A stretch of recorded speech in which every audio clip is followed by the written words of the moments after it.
Edmund Emil Kemper era obcecado por sua mãe. Extremamente inteligente, possuidor de um QI de 145. Era um psicótico, paranoico, esquizofrênico. Ou foi isso que Kemper fez os psiquiatras do Hospital Psiquiátrico de Astacadero acreditarem. Em seu julgamento, sua defesa usou desses artifícios para inocentá-lo. Mas será que tudo isso era real? Ou Big Ed conseguiu manipular tudo de tal forma a fazer com que tudo parecesse real?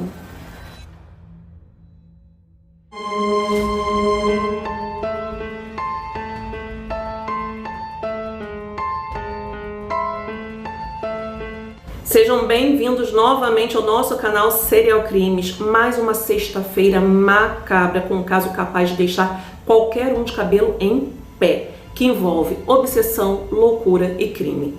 Você gosta de casos onde a obsessão pode levar um ser à loucura? Então se inscreva aqui no canal e já vai deixando seu like para que juntos possamos fazer esse canal bombar. Enquanto você vai curtindo aí, eu vou começando o caso aqui. Quando Ed tinha 9 anos, seus pais se separaram e aquilo o afetou imensamente, pois era bem próximo de seu pai. Como seus pais brigavam muito e ele sempre via sua mãe gritando com seu pai, Ed culpava sua mãe por seu pai ter ido embora. Quando tinha 10 anos, ao chegar da escola, percebeu que sua mãe mudou o seu quarto para o porão. Até aquele dia, Ed dormia no mesmo quarto que suas duas irmãs, e aquilo fez ele se sentir muito mal. Sua mãe explicou que suas irmãs tinham medo do seu tamanho, pois Ed era uma criança extremamente alta para a sua idade. Ele sempre sofreu com sua altura, que chegou a 2,6 metros em sua fase adulta. Além de sua altura, suas irmãs se assustavam com algumas de suas brincadeiras, como, por exemplo, dramatizar uma morte em câmara de gás. Mas, mesmo com as explicações de sua mãe, ele não aceitou seus argumentos. Na escola, sua vida não era melhor do que em casa. Ed sofria bullying por seu tamanho e, mesmo sendo muito alto, ele tinha medo de apanhar de algum colega de classe. Ele nunca conseguiu ter amigos, pois tinha vergonha de levar as pessoas até a sua casa e mostrar que dormia em um porão. Além de sua mãe sempre gritar com ele, ele não queria ser humilhado na frente de ninguém. Sua mãe era uma pessoa maravilhosa para quem a via no campus da universidade, mas em casa se transformava em uma outra pessoa que, na verdade, nunca cuidou de Ed. Para se vingar de sua mãe, ele matou e desmembrou os 2 gatos dela. Ed sempre sentiu saudade do pai e das histórias que seu pai contava, e saber que sua mãe tinha culpa desse abandono o deixava com mais ódio. Aos 15 anos, sua mãe mandou para a fazenda dos seus avós em North Fork, Califórnia, um lugar bem isolado. Para não pensar no ódio pela sua mãe, Ed saía com seu rifle, que ganhou de seu avô, acompanhado de seu cachorro, e caçava coelhos e esquilos. Sua avó ficava nervosa com a presença de Ed. Ele tinha algo estranho que ela não sabia explicar. Certo dia, quando Ed estava sentado junto a ela na cozinha, olhando enquanto ela escrevia uma de suas histórias infantis, ela pediu que ele parasse de olhar para ela. Aquilo o deixou extremamente fora de si. Ele já não suportava aquele lugar. Então ele pegou seu rifle e seu cachorro e se levantou. Foi quando ela pediu para que ele não atirasse em nenhum passarinho. Ed parou, olhou para sua avó, ergueu seu rifle e atirou na cabeça dela, que caiu sobre a mesa da cozinha enquanto Ed ainda atirava em suas costas. Ed então procurou uma toalha e enrolou na cabeça de sua avó para que pudesse levar seu corpo para o quarto. Ele não sabia o que fazer com aquele corpo sem vida. E veio a preocupação com seu avô, de quem ele gostava. Como é que ele contaria a ele o que fez? Não demorou muito e seu avô chegou da cidade segurando sacolas. Ed, sem saber o que fazer, ergueu seu rifle outra vez, apontou para seu avô e o matou com um tiro. Depois disso, ele ligou para a mãe só para ter o prazer de contar para ela o que tinha feito. Sua mãe entrou em desespero e denunciou para a polícia. Ao chegar à delegacia, os policiais notaram que Ed estava calmo e confessou tudo o que havia feito. Mediante essa atitude, ele foi submetido à avaliação psiquiátrica e seu diagnóstico foi de esquizofrenia paranoide. Ali foi descoberto também que ele tinha um QI quase de gênio. Ele ficou internado por um tempo, sendo acompanhado por psiquiatras. Na clínica, Kemper memorizou as respostas corretas dos testes psicológicos, conseguindo sua libertação aos 21 anos. Saiu com recomendações de não voltar ao convívio da mãe, que se chamava a Sra. Clarnell, pois isso poderia gerar novos episódios de violência. Mas ele não tinha para onde ir e voltou para a casa dela. Apesar de tudo e até mesmo a raiva que nutria, ele dizia que a amava. Com a convivência, sua mãe continuou a humilhá-lo. As discussões deles se tornavam cada vez mais frequentes. Pouco tempo depois, Ed tentou entrar para a academia de polícia, mas era grande demais para isso. Nessa época, ele já passava dos 2 metros de altura. E ele começou a ser chamado de Big Ed. Ed ficava pouco tempo nos empregos que conseguia e sempre voltava para a casa da mãe quando não tinha mais dinheiro. Ele conseguiu juntar dinheiro e comprou um carro. Foi então que ele começou a dar umas saídas e observar as garotas, mas não para se relacionar, e sim para matá-las.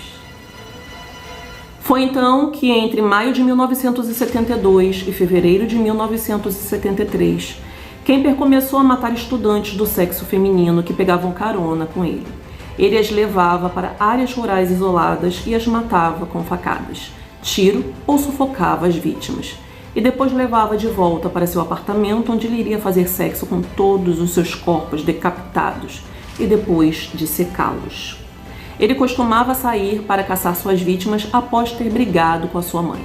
E em 7 de maio de 1972, Kemper estava dirigindo em Berkeley, perto do campus, quando ele avistou 2 garotas de 18 anos pedindo carona, Mary Ann Peace e Anita Luchesse, estudantes do Colégio Estadual de Fresno. Elas entraram no carro e viram que Ed estava indo para um caminho diferente e começaram a questionar para onde ele estava indo. Foi quando Ed calmamente tirou uma arma e pediu para que elas ficassem quietas. Ed prendeu Anita no porta-malas. A moça chorava sem parar. Enquanto isso, colocou Mary Ann no banco de trás do carro de bruços e algemou. Colocou um saco plástico em sua cabeça e com uma tira de tecido a estrangulou. Ela lutava para evitar sua morte, o que deixava Ed mais excitado. Foi quando ela furou o saco plástico. Aquilo o deixou irritado. Ele pegou uma faca e a esfaqueou várias vezes. Depois cortou sua garganta. Após matar Mary Ann, Ed tirou Anita do porta-malas, pegou uma faca maior e a esfaqueou, a matando rápido. No fim, ele levou os corpos para sua casa a fim de abusar dos corpos mortos. Em sua casa já teria instalado uma mesa para dissecação e dissecou os 2 corpos após se satisfazer. E tirou fotos para ter lembranças desse ato que para ele era excitante. Ed pegou a sacola que usou para sufocar Mary Ann e colocou seus restos, mas as cabeças não, pois ele queria se divertir com elas. Por problemas financeiros, ele teve que se mudar para o fundo da casa da sua mãe, então teve que se desfazer de sua mesa para dissecação, já que sua mãe ia achar estranho.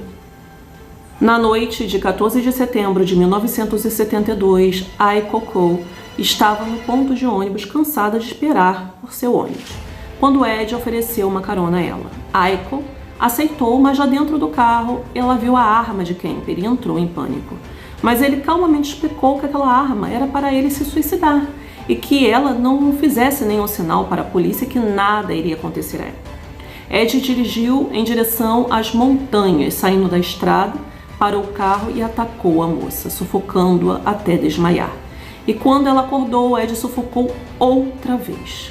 Vê-la em pânico o excitava extremamente. Então, ele atirou do carro e abusou da moça ainda inconsciente. Ele a matou enquanto abusava dela e a colocou no porta-malas. No caminho para a casa da sua mãe, parou em um bar e tomou algumas cervejas. De madrugada, Kemper foi embora e, chegando em sua casa, levou o corpo para sua cama, onde se divertiu mais um pouco. Depois dissecou o corpo e saiu para se desfazer dele. Ed, como costumava sair para beber com os policiais da cidade, acabava ouvindo eles conversarem sobre seus próprios crimes. Ele gostava de ouvir deles que não tinham pistas sobre quem podia ser, e gostava ainda mais quando eles não relacionavam as mortes de suas vítimas. E em 8 de janeiro de 1973, Ed comprou uma arma calibre 22 e fez sua próxima vítima, Cindy Shaw. Ele a levou para as colinas de Watsonville, onde usou sua arma nova. Ele deu um tiro na cabeça da garota. Ed levou o corpo para seu quarto e esperou até sua mãe não estar em casa para poder ter relações sexuais com o cadáver. Logo depois, Ed colocou o corpo em sua banheira e o dissecou. Colocou seus pedaços esquartejados em sacos plásticos e os jogou de um penhasco em Carmel. Dessa vez, Ed não teve tanta sorte e o corpo foi descoberto em menos de 12 horas depois. Na noite de 5 de fevereiro de 1973, Ed teve uma briga com sua mãe. Aquilo o deixou desorientado. Ele saiu atrás de uma nova vítima. Ela se chamava Rosalind Thorpe, de 23 anos. Eles conversavam animadamente no carro quando Ed parou e deu carona para outra mulher chamada Alice Liu, de 21 anos. Eles rodaram por algum tempo e desta vez Ed não parou o carro. Ele atirou na cabeça de Rosalind e, sem perder tempo, virou a arma na direção de Alice e atirou várias vezes. Mas ao contrário de Rosalind, Alice não morreu na hora e Ed teve que atirar nela de novo quando saíram da cidade. Ele parou o carro num beco sem saída e transferiu os 2 corpos para o porta-malas. Ao chegar em casa, tirou os corpos do carro, decepou suas cabeças e guardou no porta-malas. Na manhã seguinte, em seu quarto, fez sexo com o corpo e o rosto de Alice. Mas certo dia algo estranho aconteceu. Ed compareceu em sua consulta com o psiquiatra, levando as cabeças de suas vítimas no porta-malas. Ele gostava da sensação de fingir que tudo estava normal, enquanto escondia algo bizarro como esse a poucos metros do seu médico. Sua mãe nem fazia ideia do que seu filho fazia. A relação de amor e ódio e gritos continuava dia após dia. Ed tinha fantasias com sua mãe e nenhuma das vítimas deram tanto prazer como quando ele fantasiava com sua mãe de uma forma sexual. Ele imaginava como seria sua mãe na hora da morte, como seria matá-la e depois abusar do seu corpo. Foi então que ele abriu lentamente a porta do quarto de sua mãe, ajoelhou ao lado da cama e ficou observando enquanto ela dormia, relembrando de coisas horríveis que ela o fez passar. Mas ao mesmo tempo o desejo por ela era muito intenso. Ed ficou então em pé ao lado da cama de sua mãe, já sem controle sobre aqueles sentimentos. Ele segurou o martelo com as suas 2 mãos e tirou a vida de Clarnell, sua mãe, sua vítima mais desejada. Depois de matá-la, a decapitou com um só golpe. Ela morreu dormindo e jamais soube quem atacou. Logo após, Ed abusou do corpo de sua mãe, que estava sem cabeça. Mas mesmo morta, ele ouvia os gritos de sua mãe em sua cabeça. Então, ele foi até a cozinha, pegou uma faca, voltou para o quarto, colocou a cabeça de sua mãe em seu colo e arrancou suas cordas vocais. Então ele se levantou, colocou a cabeça em cima de uma prateleira e começou a desabafar. Ele conversava com a cabeça da mãe, dizendo tudo o que a vida inteira quis dizer para ela. Ele sabia que logo a polícia encontraria o corpo da mãe e as suspeitas iriam recair sobre ele. De repente ele teve uma ideia, pegou o telefone e ligou para a casa de Sarah Hallett, que era a melhor amiga de sua mãe, e a convidou para um jantar.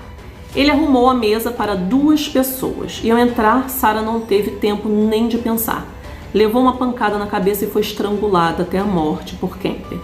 Na manhã seguinte, ele se desesperou, pois viu que havia matado sua mãe.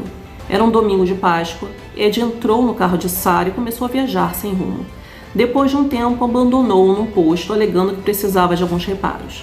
Trocou de carro várias vezes, alugando diversas marcas e modelos para não ser pego.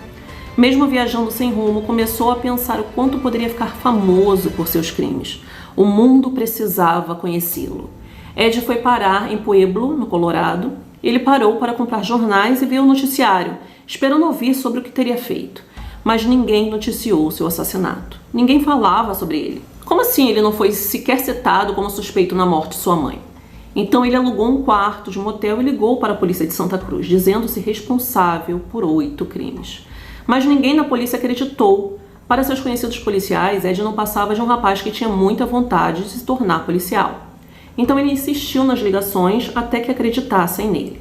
Deu detalhes sobre o crime que apenas os assassinos poderiam saber e informou sobre sua localização.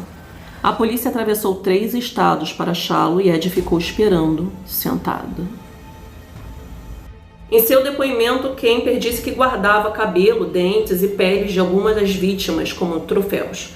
Contou também que chegou a cometer canibalismo, dizendo que preferia carne da coxa de suas vítimas para fazer com macarrão.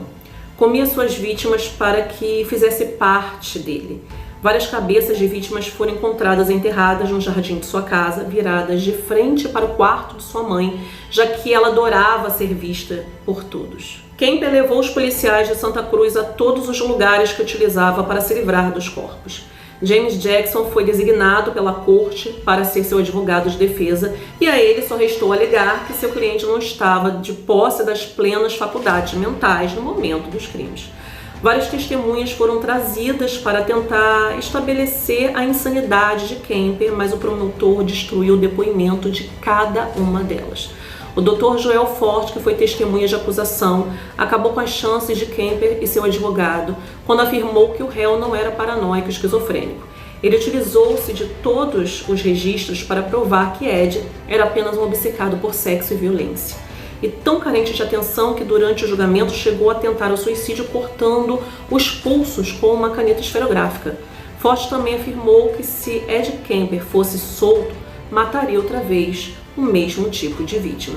O julgamento durou 3 semanas e nenhuma testemunha, incluindo suas irmãs e os médicos de Atascadero, conseguiram convencer o júri de sua insanidade. Quando perguntado a que pena deveria ser submetido para pagar por seus atos, Kemper respondeu: pena de morte por tortura. Kemper foi considerado culpado em novembro de 1973 de assassinato em primeiro grau nos 8 crimes. Foi condenado à prisão perpétua, já que a pena de morte foi suspensa naquela época. Bem, pessoal, esse foi o nosso caso de hoje aqui do nosso canal, um caso perturbador. Você realmente acha que não tem nenhum traço psicótico nesse serial killer? Tanta frieza ao executar cada crime pode vir de uma mente sã? Bem, escreva aqui nos comentários sua opinião sobre isso. Existe algum assassino que não tem algum transtorno mental? Quero muito saber o que você pensa. E eu já vou ficando por aqui, te convidando a assistir o próximo vídeo aqui no canal, certo? Um grande beijo a todos vocês e uma ótima semana.